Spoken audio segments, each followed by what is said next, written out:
അർദ്ധരാത്രിയിൽ അർജുനായകയ്ക്കായി പത്തനംതിട്ട മല്ലപ്പള്ളിയിൽ വീടുകൾ കയറി പരിശോധന നടത്തിയ പോലീസിനെതിരെ CPM ജില്ലാ നേതൃത്വത്തിന്റെ പ്രതിഷേധം. ജില്ലാ സെക്രട്ടറി രാജു എബ്രഹാം പോലീസ് പരിശോധന നടത്തിയ വീടുകൾ സന്ദർശിച്ചു.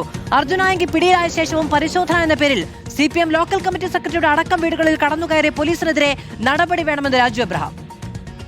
അർദ്ധരാത്രി 12:30യോടെയാണ് മല്ലപ്പള്ളി കാട്ടാമലയിൽ വീടുകളിലേക്ക് പോലീസ് സംഘം എത്തിയത്. 4 വീടുകളിൽ പോലീസ് പരിശോധന നടത്തി. അർജുനായങ്കിയെ എവിടെയാണ് ഒളിപ്പിച്ചു വെച്ചിരിക്കുന്നത് എന്ന് ചോദിച്ചുകൊണ്ടായിരുന്നു പരിശോധനയെന്ന് കുടുംബാംഗങ്ങൾ പറഞ്ഞു.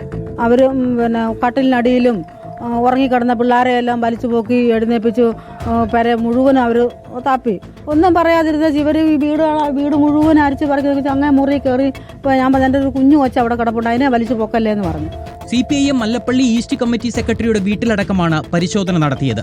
അടിയന്തരാവസ്ഥയുടെ തനിയാവർത്തനമാണ് കാട്ടാമലയിൽ നടന്നത് എന്നും മനുഷ്യാവകാശ ലംഘനമുണ്ടായതായും CPIM ജില്ലാ സെക്രട്ടറി രാജു എബ്രഹാം പറഞ്ഞു. ഇത് കടുത്ത മനുഷ്യാവകാശ ലംഘനമാണ്. അപ്പോൾ 60-ലധികം പോലീസുകാരാണ് ഈ നരനായാട്ടിന് വേണ്ടി ഇവിടെ എത്തിയത്. അതുകൊണ്ട് തന്നെ ഇത് അടിയന്തരാവസ്ഥയുടെ ഒരു തനിയാവർത്തനമാണ്. കാട്ടാമലയിൽ അർജുനായങ്കി ഉണ്ട് എന്ന് തെറ്റായ വിവരം കോൺഗ്രസ് നേതൃത്വമാണ് പോലീസിനെ അറിയിച്ചത് എന്ന് CPIM ജില്ലാ നേതൃത്വം ആരോപിച്ചു. പുന്നലിൽ എലി കയറിയതുപോലെയാണ് അധികാരം കിട്ടിയപ്പോൾ കോൺഗ്രസ് പ്രവർത്തിക്കുന്നത് എന്നും CPIM നേതൃത്വം ആരോപിച്ചു.